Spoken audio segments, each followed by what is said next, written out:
John 15:15 says, I no longer call you servants because a servant does not know his master's business. Instead, I have called you friends. For everything that I learned from my Father, I have made known to you. In this powerful verse, Jesus changes the way we relate to him. Up until this moment, his disciples were referred to as servants. In the ancient world, a servant's role was to obey commands without necessarily understanding the reasons behind them. Servants worked in the house, yet they weren't privy to the master's deeper intentions, plans, or heart. However, Jesus reveals something radically different. He no longer refers to his followers as servants, but as friends. This isn't just a semantic change. It signifies a deeper, more intimate relationship. A friend shares their heart, their plans, their joys, and even their struggles. A friend invites another into their life, offering them understanding and trust. Jesus' declaration here is profound. He wants his disciples and all believers to experience a deeper relationship with him, one that is characterized by intimacy and transparency. There are a few key aspects to reflect on in this verse. From servants to friends, Jesus invites us into a relationship that transcends duty and obligation.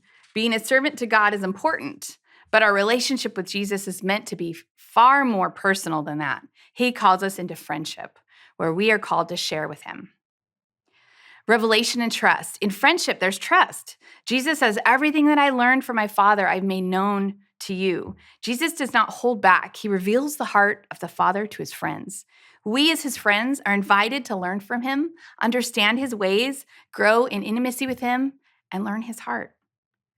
A relationship built on love. The context of this passage is built around Jesus' command to love one another in John 15:12.